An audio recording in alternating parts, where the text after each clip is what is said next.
Conservation of linear momentum and E का equation जो है वो किसके अलोंग अप्लाई करना है, अलोंग लाइन ऑफ इम्पैक्ट। तो दोनों के बीच में एंगल फाइंड करना है, लाइन ऑफ मोशन और लाइन ऑफ इम्पैक्ट। तो यहाँ पे जो ज्योमेट्री गिवन है उस ज्योमेट्री से हम वेलोसिटीज के बीच में एंगल फाइंड कर सकते हैं कि ये जो है r है और ये 2r है, ये डिस्टेंस r है और ये 2r है। तो ये होगा अगर थीटा तो sine theta is equal to 1/2 आ जाएगा, sine theta r divided by 2r 1/2।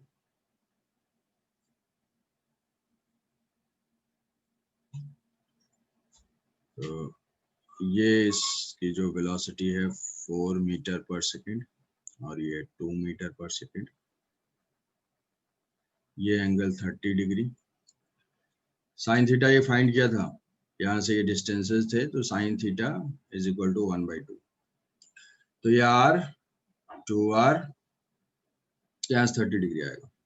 फिर हमें क्या करना है, वेलोसिटी को रिजॉल्व करना है along line of impact and perpendicular to line of impact. तो सारा इक्वेशन सेम है, बस लाइन ऑफ इम्पैक्ट जिसके अलोंग फोर्स एक्ट करेगा वो लाइन हम देखेंगे। कॉमन नॉर्मल होती है वो लाइन। तो ये हो जाएगी cos component 4 cos 30 degree 2 cos 30 degree 2 sin 30 degree और ये 4 sin 30 degree.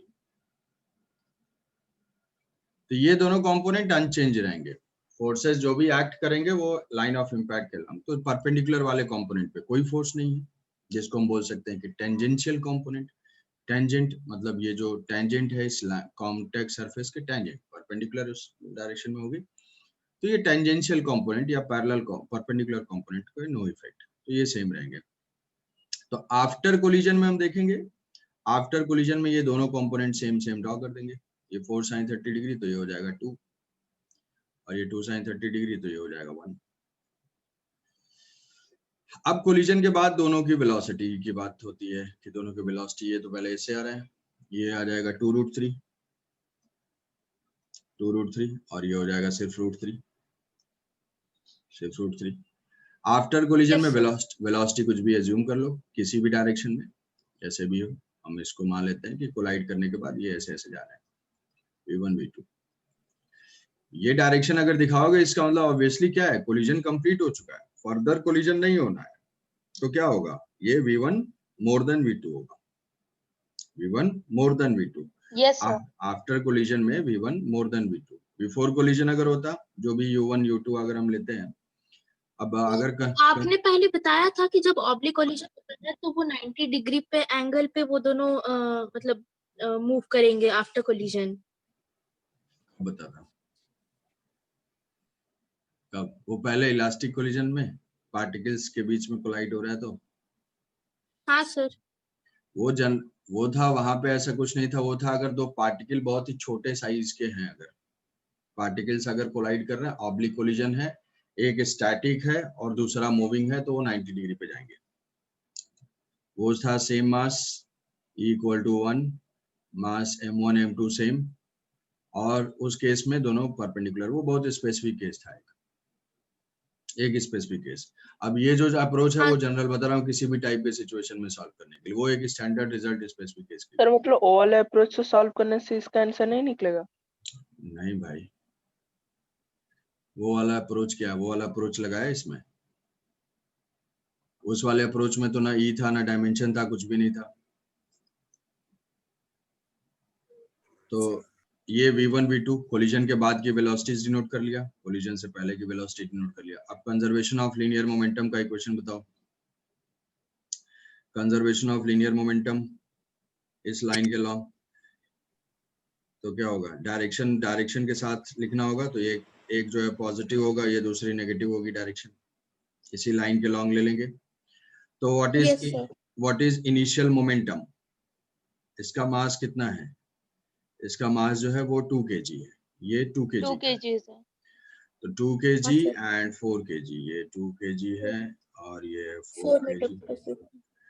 What is initial momentum is equal to final momentum. Initial momentum क्या है, जो पॉजिटिव डायरेक्शन लिया है, तो 2 × 2√3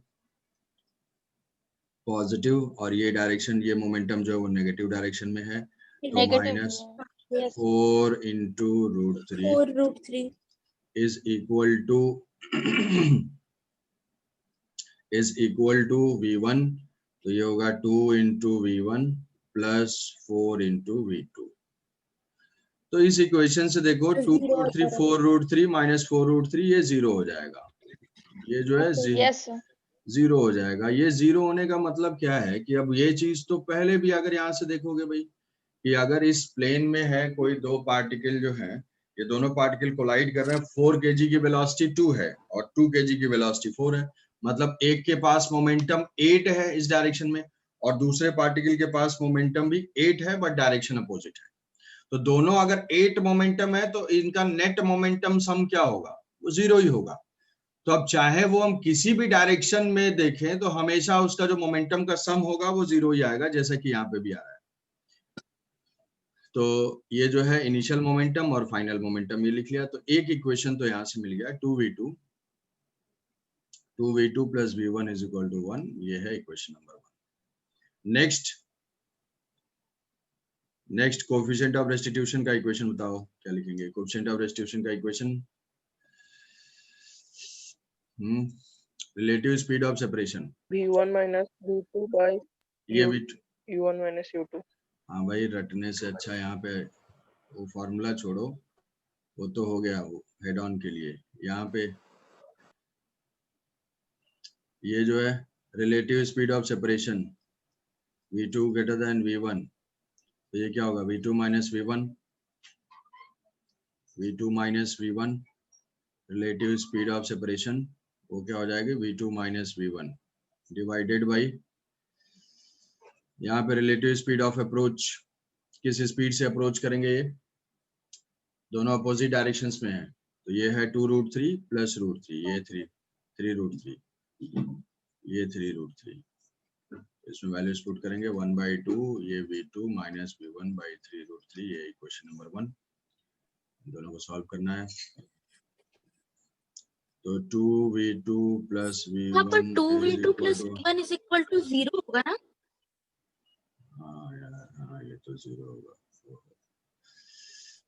2v2 plus v1 हाँ 0 होगा, 0 और यहाँ पे v2 minus v1 is equal to 3√3 by 2, ये दोनों ऐड कर दिया, v1 कैंसिल आउट हो गई, ये आ गए 3v2 is equal to 3√3 by 2, so v2 is equal to √3 by 2 and v1 is equal to minus v1 is equal to 2v2, तो ये हो जाएगा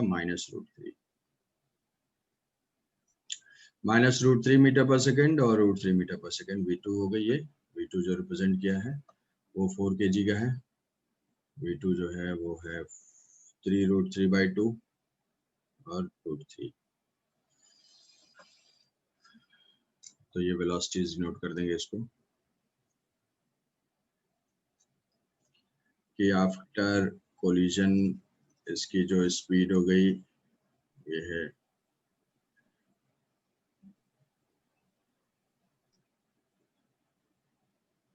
√3 by 2 और ये हो गई v1 माइनस, मतलब एक्चुअल में वो किस डायरेक्शन में जा रहा है? एक्चुअल में वो नेगेटिव डायरेक्शन में जा रहा है, √3 मीटर पर सेकेंड। दूसरी कंपोनेंट क्या है? दूसरा कंपोनेंट ये ऐसे डिनोट किया था, ये था 2 आया था शायद, ये जो था 4 sin 30 डिग्री, तो ये था 2 और Yes, ये sir. था, तो ये था 2 और ये है 1। तो अब इन दोनों पार्टिकल की स्पीड को जो है इसका जो रिजल्टेंट करके फाइंड करेंगे, इसका रिजल्टेंट फाइंड करेंगे, speed of 2 kg, speed of 2 kg अगर लिखेंगे तो वो क्या होगा? इन दोनों का रिजल्टेंट, तो ये हो जाएगा 4 + 3 का स्क्वायर, √3 का स्क्वायर, 4 + 3 का रूट, ये हो जाएगा √7। और सेकेंड पार्टिकल के लिए भी इसको स्क्वायर करना है, speed of 4 kg is equal to square root of √3 by 2 का होल स्क्वायर, हो जाएगा 3/4, 3/4 + 1, हो जाएगा √7 by 2। समझ पाइए? 7/2। क्या ये आंसर आया किसी का? नहीं? Yes sir. अच्छा, yes Yes. Sir. Yes sir. ठीक नो है। सर। तो स्टेप्स जो है इसमें जनरल, अब इसमें ऑब्लिक कोलिजन इससे ज्यादा नहीं आएगा कभी भी। ऑब्लिक कोलिजन जो है तो वो वेलोसिटी, सारा प्रोसेस हमें बस क्या कर देना है, लाइन ऑफ इम्पैक्ट के लॉन्ग, लाइन ऑफ इम्पैक्ट के लॉन्ग ही वो कैलकुलेट करना है, और लाइन ऑफ इम्पैक्ट के long he conservation of linear momentum, ये दोनों चीजें लाइन ऑफ इम्पैक्ट। तो वेलोसिटी और line of impact, line of motion और लाइन ऑफ इम्पैक्ट के बीच में एंगल फाइंड करना होगा, जो कि कंडीशंस गिवन होंगी उससे होगा। उसके बाद फिर सारे इक्वेशंस अप्लाई करके सॉल्व करना है। ये क्वेश्चन इंपॉर्टेंट है, इसको एक बार चलो नेक्स्ट और कुछ ऑब्लिक कोलिजन के एग्जांपल्स देखते हैं। और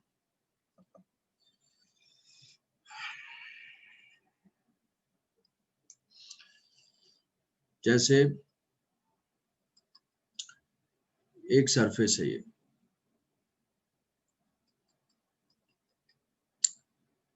और इससे पहले हमने देखा था कि ये जो कोलिजन है वो कोलिजन सरफेस पे डायरेक्टली ऐसे हिट कर रहा है, डायरेक्टली हिट कर रहा है, नॉर्मल हिट कर रहा है, स्ट्राइक किया।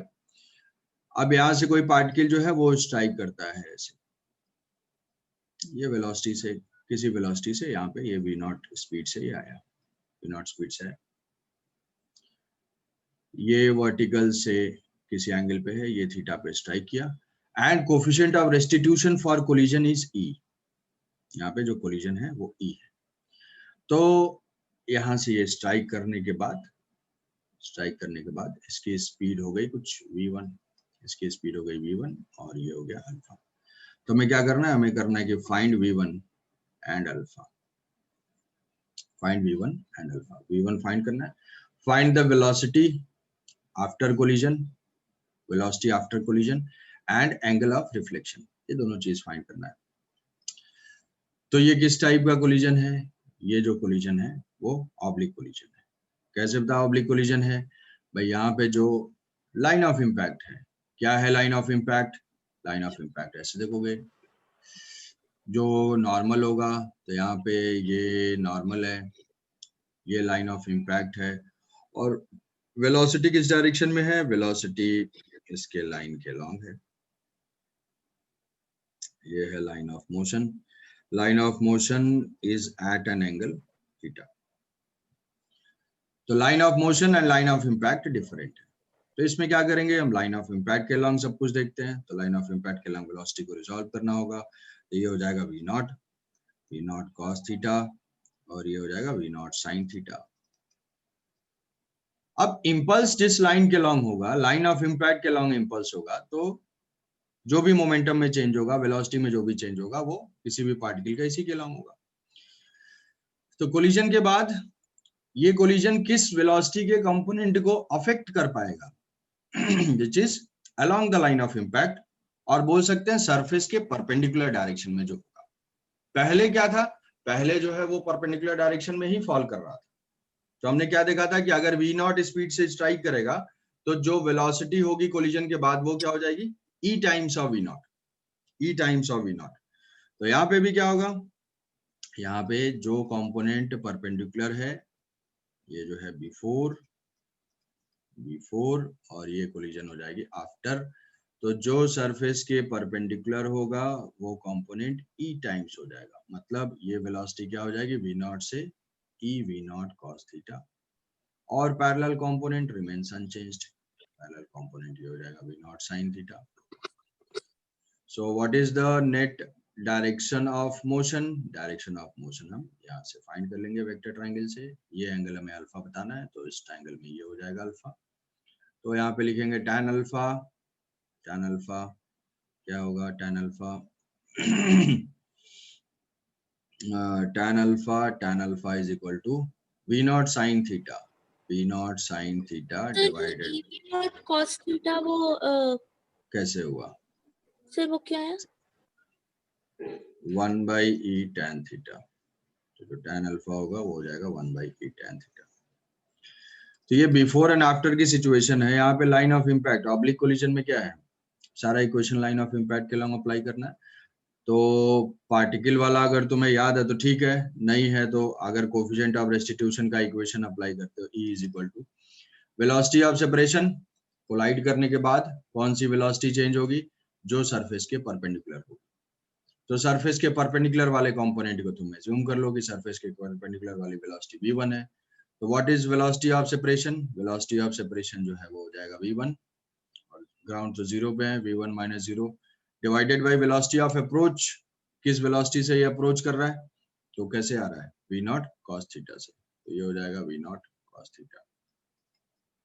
यहाँ से v1 is equal to e v0 cos theta. तो जो डायरेक्ट फॉल कर रहा था वो उसमें किस क्या हो रहा वेलोसिटी से आ रहा है है? क्या सर? वो जिस वेलोसिटी से आ रहा था तो उस केस में सर हम लोग v नॉट नहीं लिखेंगे, मतलब उसका कंपोनेंट लिखेंगे। e टाइम्स v0 नहीं होगा, ऑब्लिक कोलिजन में वही कंपोनेंट अफेक्ट होगा जो कि सरफेस के परपेंडिकुलर होगा, लाइन ऑफ इम्पैक्ट के अलोंग होगा, फोर्स जिसके अलोंग एक्ट करेगा वो वाला कंपोनेंट चेंज होगा। ठीक है, यहाँ पे e v0 नहीं होगा, वो कब होगा, जब डायरेक्ट हिट करेगा। ठीक है, यस सर। तो ये हो गई v0 before collision, after collision. तो डायरेक्ट अगर हेड ऑन था, हेड ऑन में पूरी की पूरी वेलोसिटी नॉर्मल के अलोंग ही थी, तो e टाइम्स v0 डायरेक्ट हो गया। अब यहाँ पे अगर ऑब्लिक है तो कौन सा कंपोनेंट चेंज होगा, which is perpendicular to the surface of contact या which is along the line of impact. तो दोनों कंपोनेंट्स फाइंड कर लिए, पैरेलल में no change, perpendicular e times, perpendicular के लिए इक्वेशन लिख के किया, ग्राउंड में तो हमें डायरेक्ट पता है, ग्राउंड में e टाइम्स हो जाता है, तो ये हो जाएगा e into this e times v0 cos theta. ये फाइंड कर लिया उसकी डायरेक्शन, डायरेक्शन वेक्टर ट्रायंगल से, तो ये 1 by e tan थीटा। यहाँ पे e इज इक्वल टू 1 के लिए सोचो, अगर e इज इक्वल टू 1 होता है तो tan alpha is equal to tan theta होगा, मतलब alpha is equal to theta होगा, मतलब 30 डिग्री पे आएगा तो 30 डिग्री पे ही जाएगा। बट अगर e की वैल्यू 1 नहीं है, कुछ अलग है, तो ऐसे केस में क्या होगा, ऐसे केस में वो एंगल चेंज हो जाएगा, एंगल की वैल्यू चेंज हो जाएगी।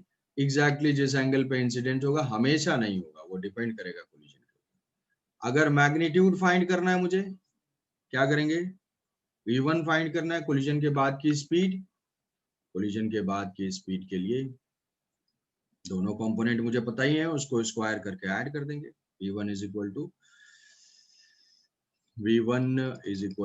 vx square plus vy square. vx square गया, हॉरिजॉन्टल कंपोनेंट तो सेम रहा, v0 sin थीटा का whole square plus e times of v0 cos theta का होल स्क्वायर। तो यहाँ से v0 कॉमन हो जाएगा, v0 square root of sin square theta plus e square cos square theta, ये हो जाएगी।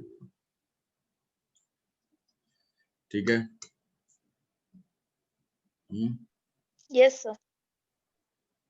Yes sir.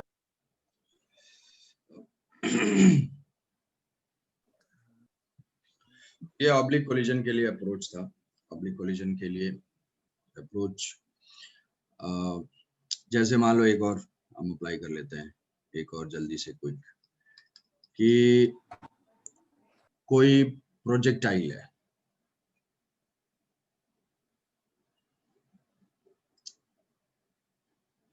यहाँ से कोई प्रोजेक्टाइल है और इस प्रोजेक्टाइल की speed in speed of projection जो है u है और ये थीटा है। एक वॉल है और पॉइंट ऑफ प्रोजेक्शन और वॉल, थोड़ा सोचो और इस कॉन्सेप्ट को अप्लाई करो, ऑब्लिक वाले को अप्लाई करो। ठीक है, अप्लाई करना है, डायरेक्ट नहीं है। ये वॉल है और यहाँ से इसकी डिस्टेंस जो है वो स्मॉल d है। तो कोलिजन जो कोलिजन का कोफिशिएंट ऑफ रेस्टिट्यूशन है वो e है इसके लिए, जो भी कोलिजन्स होंगे। तो इसमें बताना है time of flight of the projectile.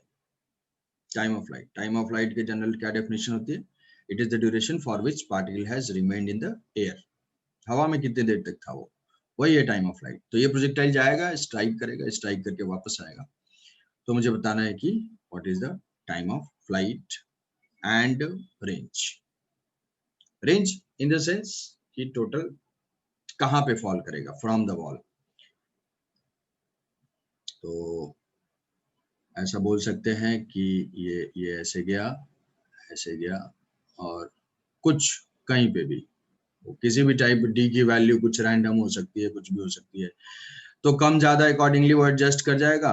तो मैं क्या करता हूँ कि ऐसा जो है ऐसा मानता हूँ कि ये कोलाइड करके ऐसे आ सकता है। अभी तो डिपेंड करेगा कहाँ पे वॉल है, तो डिपेंड करेगा ना कि वॉल कैसा है, कि यहाँ से अगर ऐसे छोटू से डायग्राम में अगर ऐसे सोचो, ये अगर वॉल ऐसे लोकेटेड है तो भाई ऐसे जाके ऐसे भी आ सकता है ना। एक जो है ऐसे ऐसे गया तो ये एक ऐसे जाके एग्जैक्टली आ सकता है ऐसे। एक ऐसा हो सकता है कि ये ऐसे गया और ऐसे आ गया, है ना। वो तो डी वी की वैल्यूज के ऊपर डिपेंड करेगा, डी की वैल्यूज क्या है, यू क्या Yes, है, sir. तो वो अपने आप इक्वेशन जो हम अच्छा। लिखेंगे उसमें एडजस्ट हो जाएगा। उसके लिए बहुत ज्यादा एडवांस में कुछ टेंशन लेने की जरूरत है नहीं। तो किसी पॉइंट पे बस इतना बताना है कि find the distance where this particle will fall, इस पार्टिकल में फॉल करेगा। तो अगर तुमसे ये पूछा जाएगा कि पहले अगर ये 10 सेकंड में ग्राउंड पे आता, तो अभी जो है मोर देन 10 सेकंड लगेगा, लेस देन 10 सेकंड लगेगा, या इक्वल टू 10 सेकंड। सोच के बस एक इंट्यूटिव आंसर देना है कि मान लो कि पहले 10 सेकंड में वापस आता है ग्राउंड पे, वॉल नहीं होता तो 10 सेकंड में आता, अभी वॉल है तो उसको नीचे आने में क्या टाइम लगना चाहिए, 10 सेकंड ही लगना चाहिए, उससे कम या उससे ज्यादा। क्वेश्चन तो ये भाई चेंज होगा तो क्यों होगा, क्या होगा। और ये कोलिजन आ गया, वॉल के साथ कोलिजन आ गया, तो कोलिजन वाला कॉन्सेप्ट दिमाग में स्ट्राइक करना चाहिए कि कभी भी अगर कोलिजन हो गए तो सरफेस के परपेंडिकुलर वाला कंपोनेंट चेंज होता है। तो अब यहाँ से ये जाएगा, ये जो है ये ऐसे कुछ यू वाई होगा जिसको हम बोलेंगे यू साइन थीटा, और ये है u cos theta. Just collide होने से पहले ये कंपोनेंट क्या होगा, यू कॉस थीटा, और ये क्या हो जाएगा, कुछ होगा, क्या वाई कंपोनेंट, वो वाला कंपोनेंट तो चेंज नहीं होगा ना। कौन सा वाई, वी वाई सर वो यू साइन थीटा। वो तो चेंज। अरे प्रोजेक्टाइल में तो यू साइन थीटा चेंज नहीं होता है, क्या बात करो। वर्टिकल हाँ सर, हाँ सर। क्या इधर से आ रहा है इधर से जा रहा है सब। नो जी, सर मैं बोला इनिशियल यू कॉस थीटा और यू साइन थीटा है, तो जैसे जैसे प्रोजेक्टाइल ऊपर जाएगा हॉरिजॉन्टल कंपोनेंट कांस्टेंट रहेगा ना, वर्टिकल कंपोनेंट धीरे धीरे वेलोसिटी डिक्रीज होती रहेगी। अब ये तुम एकदम रट लेते हो कि यू साइन थीटा चेंज नहीं होगा तो वी साइन थीटा, अरे कोलिजन तो होने दो पहले। और ये यहाँ से आया यहाँ पे तक पहुंचा, यहाँ पे ये कंपोनेंट कुछ चेंज हो गया, वी वाई हुआ, और ये हॉरिजॉन्टल कंपोनेंट सेम रहेगा। प्रोजेक्टाइल में यही है कि ax ay x डायरेक्शन में स्पीड कांस्टेंट रहती है, y में चेंज होता है, मैक्सिमम हाइट पे y 0 होता है, उसके बाद फिर वो अपोजिट डायरेक्शन में जाना स्टार्ट करता है। तो अब यहाँ पे कोलिजन के बाद कौन सा कंपोनेंट चेंज होगा, क्या vy चेंज होगा या u cos थीटा चेंज होगा, vy change, you cos theta. Collision surface के परपेंडिकुलर जो कंपोनेंट होता है सिर्फ वही चेंज होता है। यहाँ पे सरफेस वर्टिकल हो गई, मेरा कॉन्सेप्ट चेंज नहीं हुआ, ये नहीं कि यू cos थीटा को ये करना होता है। यहाँ पे वॉल परपेंडिकुलर है तो मैं यहाँ से इसको क्या कर दूंगा, ई टाइम्स कर दूंगा, ये हो जाएगा यू cos थीटा। क्या वाई कंपोनेंट को ये कोलिजन अफेक्ट कर पाया, नहीं, वाई कंपोनेंट बिल्कुल सेम है, वाई कंपोनेंट हर पॉइंट पे सेम है, कहीं पे आते आते जहाँ मैक्सिमम हाइट होगी वहां पे 0 होगा, उसके बाद फिर वाई डायरेक्शन में। तो अगर वाई कंपोनेंट को ये चेंज नहीं कर पाएगा तो क्या ये टाइम ऑफ फ्लाइट को चेंज कर पाएगा, नहीं, time of flight depends on y component. पूरे मोशन में तो वाई सेम ही रहा, मतलब पहले अगर 10 सेकंड में वो फॉल करता, अभी भी 10 सेकंड में ही फॉल करेगा। तो ये जो है बहुत इंपॉर्टेंट चीज है कि time of flight will remain same.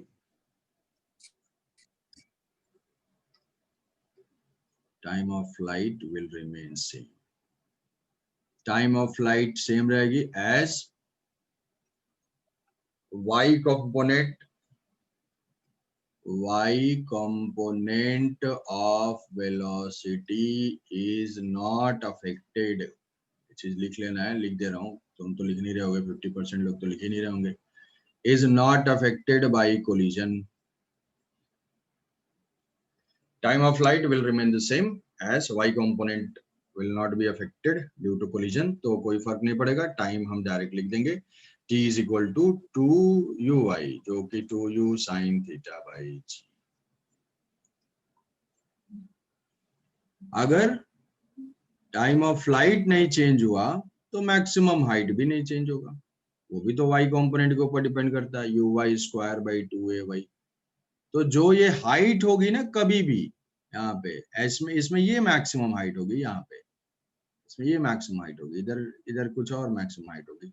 तो जब y कंपोनेंट सेम रहेगा, टाइम ऑफ फ्लाइट सेम रहेगा, तो हाइट भी सेम रहेगा। तो कोई पूछेगा maximum height from the ground, वही बताना है, u square sine square theta by 2g। Range में थोड़ा सा चेंज हो जाएगा। रेंज में क्यों चेंज होगा? क्योंकि पहले जो था, पहले वो तो सेम ही लगता था भाई, पहले वो सेम चलता था, वो सेम स्पीड से चलता जाता था पूरे टाइम ऑफ फ्लाइट में। अभी क्या है, डी डिस्टेंस तक तो चला हो, डी डिस्टेंस के बाद फिर क्या किया, EU स्पीड से चलने लगा। अगर इलास्टिक कोलिजन है तब तो सेम रेंज रहेगी, क्योंकि u cos थीटा हो जाएगा, तब तो सेम रेंज रहेगी।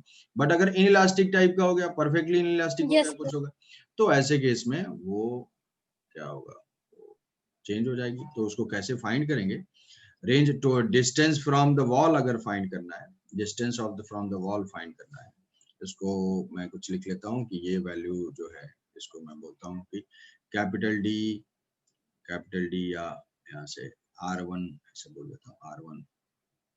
तो ये distance from the wall find करना है। तो उस x कोऑर्डिनेट है, तो x कोऑर्डिनेट की वेलोसिटी और x कोऑर्डिनेट में क्या और कितना टाइम लगा, तो उसको जो है इक्वेशन लिख लेंगे सिंबल में समझते हुए कि भाई टोटल टाइम मुझे पता है और पार्टिकल के प्रोजेक्शन से वॉल तक का टाइम पता है। कैसे पता सर, वो तो नहीं पता। फिर डिस्टेंस पता है और स्पीड पता है, ये हो गया पार्टिकल को वॉल तक जाने का टाइम। और टोटल टाइम ऑफ फ्लाइट पता है, टोटल t तो अभी पता गया इसमें, तो t माइनस ये क्या हो जाएगा, t minus d by u cos theta is the time interval after collision for which particle is moving. इस टाइम इंटरवल के लिए क्या है? R1 ये जो पॉइंट, जो डिस्टेंस फाइंड करने के लिए यहाँ पे R1 लिख दिया, ये जो डिस्टेंस फाइंड करने के जिस पॉइंट पे फॉल कर रहा है वो मुझे फाइंड करना है, तो वो क्या है, R1 मान लिया। तो कोलिजन के बाद कितना टाइम अवेलेबल हुआ, उसको अवेलेबल टाइम हुआ d by u cos theta, वो तो जाने का टाइम हुआ, वॉल तक जाने का टाइम। आने का टाइम कितना हुआ, total time minus this time, तो इसी को लिख लिया कि ये t minus d by u cos theta. अब किस स्पीड से वो आ रहा है, किस स्पीड से आ रहा है भाई, वो हो जाएगा EU cos थीटा। तो ये हो जाएंगे इसके तीनों पैरामीटर्स, न्यूमेरिकल वैल्यूज होंगी, तो कुछ इसका आंसर निकालो। स्मॉल डी क्यों लिखा सर, आते वक्त तो हम लोग लार्ज डी को हाँ, तो ये तो पूरे टाइम ऑफ फ्लाइट में से मुझे टाइम नहीं पता ना, पूरा टाइम ऑफ फ्लाइट मुझे पता है, पूरा टाइम ऑफ फ्लाइट, जाना कोलाइड करके आना वो सब पता है मुझे कौन सा पॉइंट चाहिए कि वॉल से कितने दूर जाके गिर रहा है। तो जाने के टाइम में से मैं सब, मुझे टाइम ड्यूरेशन चाहिए ना कि भाई EU स्पीड से, u cos थीटा स्पीड से कितने दूर टाइम तक जाता है, वो तो नहीं पता। तो फुल टाइम में से ये टाइम d डिस्टेंस वाला टाइम सब्ट्रैक्ट करेंगे तो ये टाइम इंटरवल आएगा। ये टाइम फाइंड कर सकते हैं, distance by speed u cos theta, acceleration है नहीं, ठीक है, समझे? हाँ सर, फिर उसके बाद आपने वेलोसिटी से मल्टीप्लाई कर दिया। तो ये ऐसे ही सब कुछ सिंबल में ही लिखा है, सो दैट कि तुम्हें क्लियर होता रहे कि कहाँ पे क्या यूज हो रहा है। न्यूमेरिकल वैल्यूज होंगी तो उसको अप्लाई कर लेंगे, तो एक हो जाएगा ऐसे वर्टिकल टाइप का कोलिजन है, इसमें यही सब पूछा जाएगा, कहीं पे इलास्टिक बोल देगा, कहीं कुछ बोल देगा, तो कॉन्सेप्ट सेम रहेगा. Time and height does not changes, only range changes in case of inelastic collision. तो ये था एक और सरफेस के साथ कोलिजन. सरफेस के साथ कोलिजन. इसके बाद है हमारा वेरिएबल मास सिस्टम. नेक्स्ट है वेरिएबल मास सिस्टम.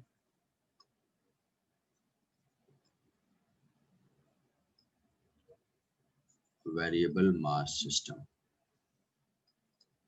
अब ये सिस्टम जो है, ये सिस्टम हमारे लिए मोशन ऑफ रॉकेट को स्टडी करने के लिए है. ऐसा सिस्टम जिसका मास चेंज होता है. अभी तक जितने भी कोलिजन होते थे वहां पे ऐसा नहीं कि कोलिजन के बाद जो है मास चेंज हो जाए. नहीं, मास जो है कोलिजन से पहले और कोलिजन के बाद जो इंडिविजुअल पार्टिकल का मास रहेगा, इंडिविजुअल पार्टिकल का मास वो सेम रहेगा. लेकिन अब रॉकेट का केस अगर कंसीडर करो, रॉकेट अगर मूव कर रहा है, मान लो 1000 kg का है और कुछ 1 kg पर सेकेंड से फ्यूल बर्न हो रहा है, तो ऐसे केस में जैसे जैसे रॉकेट ऊपर जाएगा उसका मास धीरे धीरे डिक्रीज होता जाएगा. एक ऐसा केस दिया हुआ है कि कोई टैंकर है, उस टैंकर वाटर टैंकर है, रोड पे मूव कर रहा है, वो टैंकर से वाटर लीक कर रहा है. तो उनसे पूछा गया कि भाई इसकी कुछ वेलोसिटी बता दो, 1 घंटे के बाद क्या वेलोसिटी होगी. तो इसमें जो हमारा सिस्टम जो मूविंग है उसमें से मास धीरे धीरे डिक्रीज हो रहा है. या फिर ऐसा है कि मान लो कोई कार्ट वगैरह मूव कर रहा है, उसमें सैंड लोड किया जा रहा है, सैंड गिर रहा है उसमें. तो वहां पे क्या है कि कोई कार्ट है या कोई ट्रक है, जैसे कि कोई जो ये होती है कहीं पे भी जो लोडिंग है कि कन्वेयर बेल्ट पे बॉक्सेस होते हैं और उसमें क्या है कि ऊपर से सैंड ऐसे गिरता रहता है, कोई भी मटेरियल अगर हम फिल कर रहे हैं तो बेसिकली वो जो वैगन्स रहती है जिसमें हाँ, वो मटेरियल लोड करते रहते हाँ, हैं. जो लोडिंग का प्रोसेस है कि जनरल जाम मैकेनिकल है, तो वहाँ पे क्या है कि भाई वो जो भी कैरियर है वो अपना मूव करता जा रहा है और उसमें जो है हॉपर्स होते हैं, बड़े बड़े उस हॉपर से वहाँ पे फॉल कर रहा है. तो बेसिकली ऐसे बहुत सारे सिचुएशंस हैं जहाँ पे कि सिस्टम का मास वेरिएबल होगा, चेंज होगा. तो वेरिएबल मास सिस्टम जो है पहले हमारे सिलेबस में था इसमें, लेकिन अभी ये सिलेबस से एक्सक्लूड हो चुका है, वो नहीं है. लेकिन कंजर्वेशन ऑफ मोमेंटम के कॉन्सेप्ट को एक्सटेंड करके क्वेश्चन दिया जा सकता है. तो कोई कह देगा कि भाई बिल्कुल ये कंजर्वेशन ऑफ मोमेंटम से सॉल्व हो जाएगा. तो ठीक है, कंजर्वेशन ऑफ मोमेंटम से सॉल्व हो जाएगा, तो उसको सॉल्व करेंगे. बट उसका पहले बेसिक कॉन्सेप्ट समझ लेते हैं कि क्या है बेसिक टाइप से. कि वेरिएबल मास सिस्टम मतलब जो हमारा सिस्टम होगा उस सिस्टम का मास चेंज हो रहा होगा. फॉर एग्जांपल, एक कॉमन एग्जांपल है रॉकेट. तो ऐसा कोई सिस्टम है और इसका जो है मास है capital M. Capital M. Derivation variation आएगा नहीं, बस तुम्हें कॉन्सेप्चुअली थोड़ा सा फील करने के लिए कि कैसे क्या हो चेंज हो रहा है. और ये स्पीड मूव कर रहा है v से. अब इस पे मान लो ऐसे कोई आ रहा है, एक कोई डीएम एलिमेंट है, छोटा है एलिमेंट, डीएम एलिमेंट है, ये यू से आ रहा है. जैसे मान लो कि कोई बस ही चल रही है, उसमें कोई दौड़ के बैठ गया, ठीक है, दौड़ के बैठ गया. जैसे ये कोई भी है, ये सिस्टम में आया, कूद के बैठ गया, तो ऑब्वियसली तुम्हें पता है कि भाई यू स्पीड ज्यादा होनी चाहिए तभी वो उसमें आ पाएगा ना. अगर ऐसे आ रहा है वेरिएबल में जो हमने डायरेक्शन जैसे लिया है उसमें ये पीछे वाले की स्पीड ज्यादा होगी तो क्या होगा, वो ऐड होगा. तो ये क्या होगा, ये ऐसे इसमें एक्स्ट्रा मास जो है बढ़ जाएगा. यहाँ ड्रॉ कर देता हूँ. ठीक है, मैं बोल रहा हूँ. ये डीएम मास है, DM mass and it is moving with speed you. और ये हमारा ओरिजिनल जो सिस्टम है एम है और ये वी स्पीड है. तो ये हमारा सिस्टम है जिसमें ये मास ऐड हो जा रहा है. ठीक है, ये मास ऐड हो रहा है. तो ऐड होने के बाद क्या हो रही है, ऐड होने के बाद ऐसा है कि इसका मास कितना हो जाएगा, m plus DM, m plus DM. और इसकी स्पीड कुछ चेंज हो जाएगी, v प्लस डीवी. ये सिस्टम हुआ. तो अब अगर इन दोनों को हम सिस्टम कंसीडर करते हैं तो इसका मोमेंटम कंजर्व होगा. क्यों कंजर्व होगा, क्योंकि इसके ऊपर कोई भी एक्सटर्नल फोर्स नहीं है. इन दोनों को अगर हम सिस्टम ले लेते हैं, जो एक्स्ट्रा मास डीएम आ रहा है और ये जो मास जिसमें वो ऐड हो रहा है, तो इस टाइप का. तो अब इस सिस्टम का मोमेंटम कंजर्व होगा, तो initial momentum is equal to final momentum. What is initial momentum? Initial momentum हो जाएगा dm into u plus m into v is equal to m plus dm। Disconnect होगा, रिकनेक्ट कर लोगे, m plus dm और ये हो जाएगा v plus dv। तो अब ये है dm into u, इसको एक्सपैंड कर दो, ये हो जाएगा mv plus m into dv plus dm into v plus dm dv। अब dm dv जो टर्म है ना, वो इनफाइनेटिसिमल स्मॉल टर्म्स का मल्टीप्लिकेशन है। तो बहुत छोटे छोटे क्वांटिटीज, दोनों छोटे छोटे, दोनों dd हैं, दोनों बहुत छोटे हैं, dm और dv स्मॉल क्वांटिटीज है। ये टर्म ऑलमोस्ट इनके कंपैरिजन में जीरो होगा, नेग्लेक्ट कर देंगे बाकी सारे टर्म्स के कंपैरिजन में। ये क्या होगा? ये कैंसिल आउट हो जाएगा, ये कैंसिल आउट होगा, तो हमारे पास मिल जाएगा ये m into m dv, इसको ऐसे लिख लेंगे, ये हो जाएगा dm u minus v